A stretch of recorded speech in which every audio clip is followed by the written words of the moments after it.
Vous qui êtes venus à sa rencontre, nous venons de chanter. Jamais il nous laisse seuls. Il est toujours avec nous. Même si nous avons l'impression que les choses ne marchent pas à notre faveur,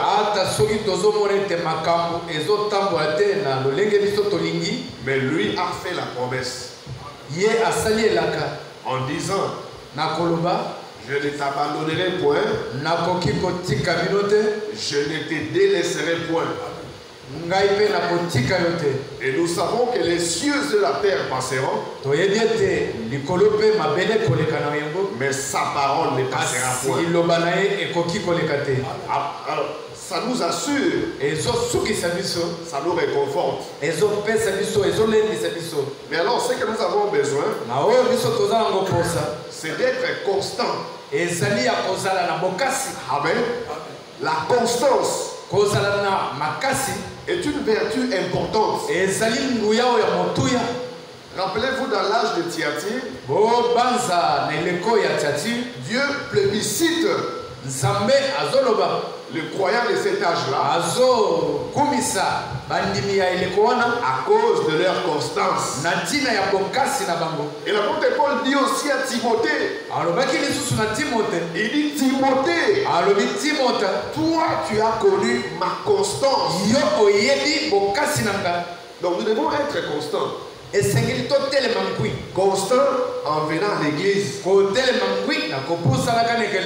quand ça ne va pas, on est constant. Constant même dans les paiements de ses dîmes et de ses offrandes. Amen. Parce que la constance aussi implique aussi la persévérance. Amen. Chaque fois Dieu nous interpelle lui-même. Il nous demande de persévérer. C'est pourquoi il est écrit dans Hébreu: car vous avez besoin de la persévérance. Pourquoi?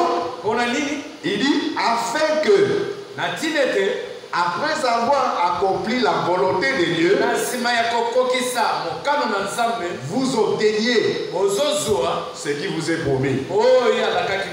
Donc pour que nous obtenions ce que Dieu nous a promis, même si nous accomplissons la volonté de Dieu, mais pour obtenir ce que Dieu a promis, cela veut dire pour que nous entrions en possession de la promesse de Dieu, nous avons besoin de la persévérance. Et la persévérance implique la constance. Que le Seigneur vous bénisse encore une fois. Vous qui êtes là, parce que c'est le signe qui montre que vous êtes constant. Ce qui veut dire que vous persévérez aussi. Nous allons nous tenir debout pour que nous remettions ce qui est entre les mains du Seigneur Jésus. Lui demander de commencer avec nous, qu'il puisse également terminer avec nous, surtout qu'il puisse lui-même nous parler à travers l'orateur du jour. C'est pourquoi nous allons demander que Dieu puisse prendre le contrôle de son être à l'entièreté, afin qu'il nous parle au travers de lui. Nous prions au nom du Seigneur Jésus-Christ. Bienveillant Père Céleste, nous te sommes infiniment reconnaissants parce que réellement tu es celui qui ne nous abandonne jamais. Tu es celui qui est toujours avec nous parce que tu nous as fait ta promesse en disant: je ne t'abandonnerai point, je ne te délaisserai point. Même si les pauvres nous abandonnent, mais toi tu restes fidèle. Seigneur, c'est pourquoi nous sommes venus ce soir pour communier autour de ta parole et te témoigner, Seigneur, notre persévérance, notre constance. Seigneur, nous voulons que tu puisses nous parler ce soir Utilise puissamment l'orateur du jour afin que tu nous parles. Parce qu'il est écrit, ils seront tous enseignants de Dieu. Seigneur, nous sommes venus non pas pour écouter un homme, mais pour t'écouter toi-même. C'est pourquoi nous te demandons, Seigneur, de pouvoir disposer nos êtres à écouter et à mettre en pratique la parole que tu vas nous enseigner ce soir. Oh, bien-aimé Nao, puisqu'en écoutant, laisse qu'en écoutant cette parole, que les malades puissent être guéris, que ceux qui avaient des problèmes trouvent la solution à leurs problèmes, que ceux dont le cœur était troublé puissent trouver la consolation. Bien-aimé Père Céleste, merci parce que tu seras avec nous du début jusqu'à la fin de ces cultes, car tu as fait la promesse en disant, là où 2 ou 3 sont réunis autour de mon nom, je serai là. Seigneur, nous désirons ta présence. Sois au milieu de nous, Seigneur. Parlez-nous comme les disciples qui étaient sur le chemin d'Emmaüs, que nos cœurs puissent être touchés par la parole que nous allons écouter, saisis par ton Esprit Saint. Bien-aimé Nao, avec le nous remettons également les frères et sœurs qui sont encore des routes. Assistez-les afin qu'ils se joignent à nous et qu'ensemble nous puissions te servir. Dans le nom précieux de ton Fils, Jésus-Christ de Nazareth, Seigneur et Sauveur de nos âmes, nous t'avons ainsi prié. Amen. Comme nous sommes debout, nous allons considérer l'écriture. Je préfère que nous commencions la lecture toujours à partir du verset 1er, Apocalypse chapitre 3. Nous allons continuer, nous continuons avec l'étude des âges de l'Église. Et nous sommes en train toujours d'étudier l'âge de Sardes, qui est un âge de la réformation. Nous lisons Apocalypse chapitre 3. Depuis le verset 1er. Écrit à l'ange de l'église de Sardes. Voici ce qui est dit, celui qui a les 7 esprits de Dieu et les 7 étoiles. Je connais tes œuvres. Je sais que tu passes pour être vivant et tu es mort. Sois vigilant et affermis les restes qui est près de mourir. Car je n'ai pas trouvé deux œuvres parfaites devant mon Dieu. Au verset 3, rappelle-toi donc comment tu as reçu et entendu et garde et répands-toi. Si tu ne veilles pas, je viendrai comme un voleur et tu ne sauras pas à quelle heure je viendrai sur toi. Au verset 4, il dit cependant, tu as à Sardes quelques hommes qui n'ont pas souillé leurs vêtements. Ils marcheront avec moi en vêtements blancs parce qu'ils en sont dignes. Que le Seigneur bénisse la lecture de sa parole. Nous pouvons nous asseoir. Une très très bonne lecture. La parole de Dieu est toujours intéressante lorsque nous la lisons. C'est pourquoi nous aimons la lire. Nous avions vu la fois passée avec le frère Étienne. On a commencé avec l'introduction de l'âge de Sardes. On a vu ici que les croyants de l'âge de Sardes avaient un nom. Et ils pensaient qu'ils allaient être guéris, sauvés à travers ce nom-là. Or, c'était faux. C'est comme ça qu'il est dit ici. Je sais que tu passes pour être vivant. Et tu es mort. J'aimerais vous lire un peu ce que Frère Franck dit ici. Dans sa brochure intitulée, son livre intitulé Apocalypse. Un livre scellé de 7 sceaux.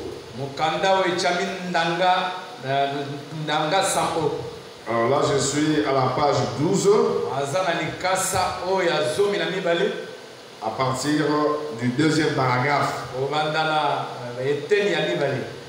Il dit, cet âge de l'Église tombe au commencement de la réforme. Le blâme qui lui est fait ici, il explique que dans cet âge ici, on blâme l'Église. On lui dit, tu passes pour être vivant. Mais tu es mort. Mais la frère Franck explique, il dit, une église peut avoir la réputation d'être vivante et cependant être spirituellement morte.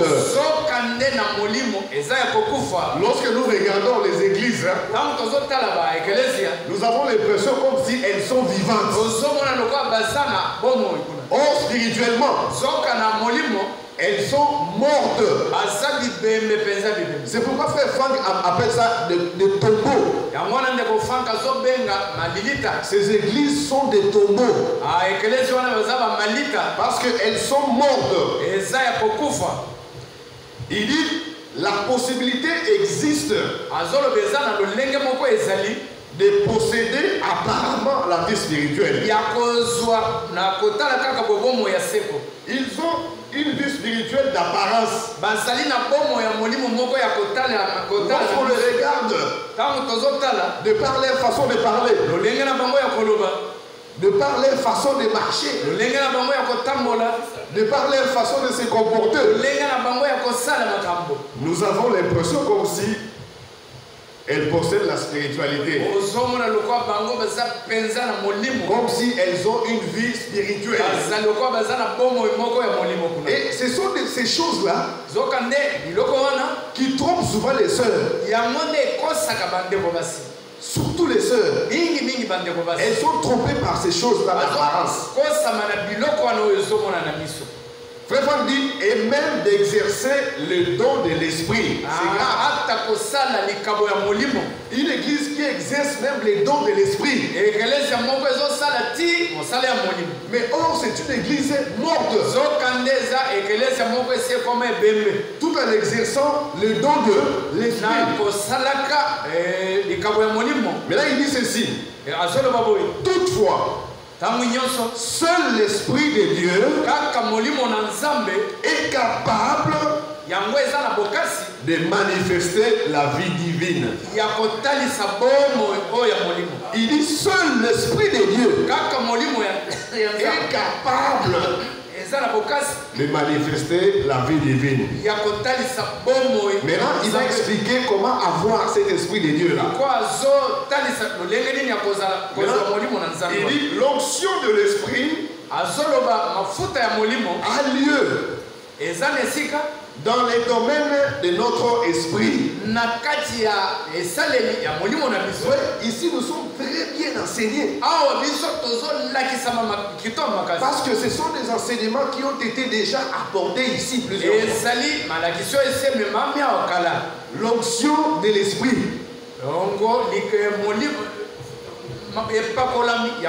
Il dit a lieu uniquement dans les domaines de notre esprit. Alors que la nouvelle naissance s'opère par l'esprit dans notre âme.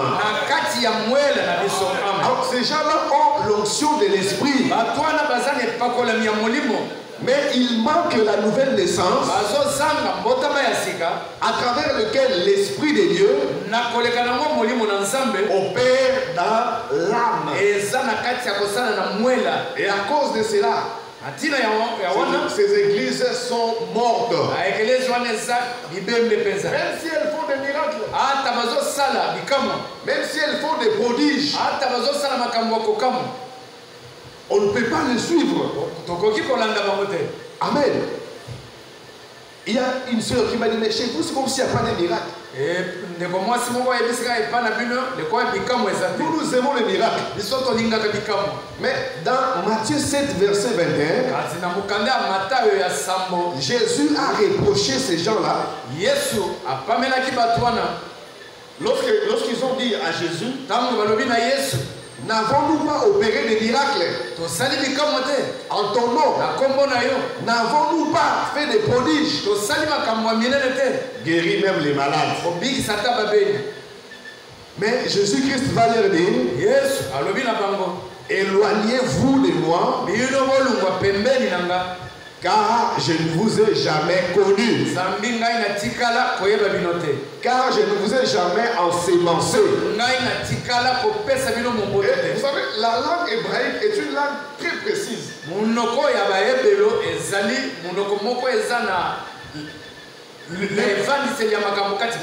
Le connu qui est utilisé là-bas, c'est le même connu qui est traduit en Genèse. Lorsqu'on dit Adam connut Ève. Et ces connus-là, en hébreu c'est Yada. C'est différent de connaître comme ça quelqu'un. La traduction exacte de Yada en français,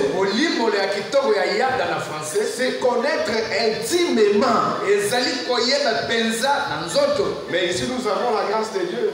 Que nous connaissons toutes ces choses. Que le Seigneur vous bénisse richement. Le frère Général va nous conduire avec un cantique. Nous allons continuer à écouter la parole avec ceux qui sont là. Jola,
Amen.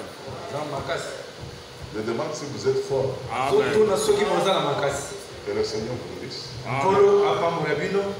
allons partager quelques mots de la parole. Parce que moi-même aussi, je me sens comme si je suis fatigué.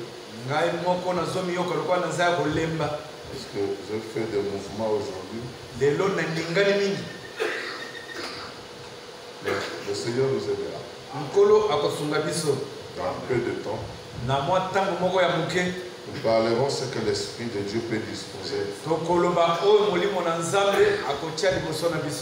parlons de l'âge de Sardes.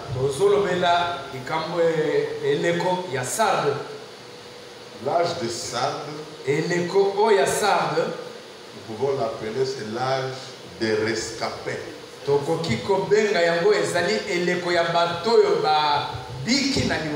que le mot Sardes, Combo, Sardes, c'est avec S. Ezana S Nasuka. Sardes, ça veut dire rescapé. Elingi koloba moto abiki na liwa.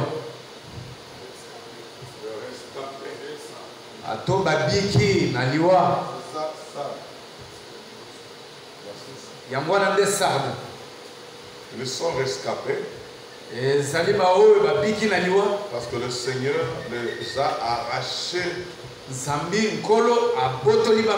à la mort. Il y avait la mort spirituelle. Parce que la doctrine nicolaïte a été chapeautée, couronnée. Comme on ne peut pas couronner une doctrine,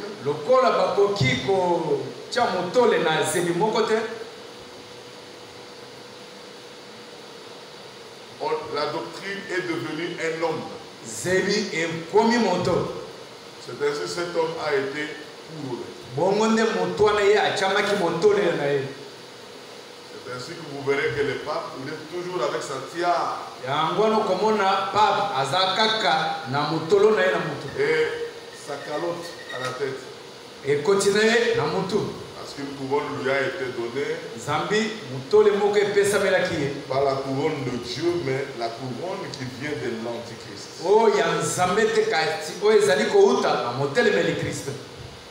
Parce que quand Jésus était sur la terre, Jésus était la parole faite chair.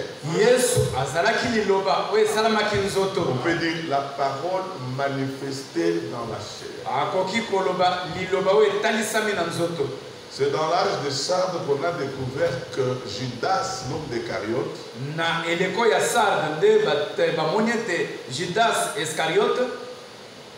il était aussi les démons manifestés dans la chair. Ils étaient côte à côte. Ce démon-là, c'est l'inspiration de l'Antichrist. Ainsi que dans les âges de l'Église, il y a eu l'Esprit de Dieu au travail, l'Esprit de Christ, et il y avait aussi l'Antichrist, l'Esprit qui est contre Christ, contre la parole de la promesse. On avait dit que dans l'âge de Sardes, c'est l'âge qui a reçu de réprimandes sévères.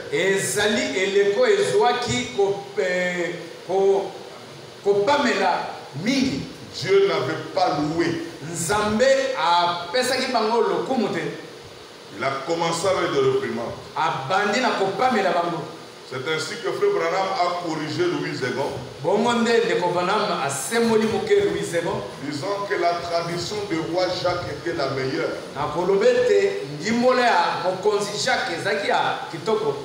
De l'anglais. Il y a English. Il dit, je connais tes œuvres. Il dit, non, non. Il dit, Dieu voulait tout simplement dire que quand je t'ai regardé, vu que tu n'as pas des œuvres parfaites devant mon trône. Quand je regarde, il n'y a que le noir. Tes œuvres ne sont pas parfaites. Pourquoi? Parce que les gens de Sardes, déjà, ils avaient un nom. Que eux pensaient qu'à partir de ce nom-là, ils peuvent avoir la vie. Et pourtant, ce nom-là, c'était le nom de blasphème. C'est là où Frère Branham a prêché une prédication, le nom de blasphème. Ou bien le nom blasphématoire. Amen. Amen. Pourquoi il a prêché?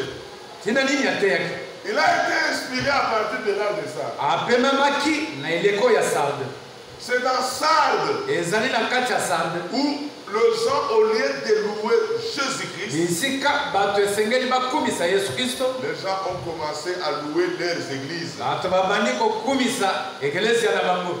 Église catholique. Ceux qui étaient sortis aussi se disent l'église protestante. Il dit c'est ça le nom blasphématoire. Ce n'est pas ça qui peut donner la vie. Parce que vous entendrez toujours les gens, moi je prie dans l'église pentecôtiste. Moi je prie dans l'église Cité Bethel. Je prie dans l'église Tabernacle. Non. Il dit ce sont des noms qui insultent Dieu. Les gens s'accrochent à cela.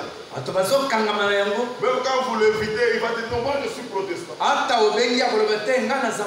Mais sans pour autant savoir qu'il a un nom qu'il porte de blasphème. Ce sont des insultes vis-à-vis de Dieu.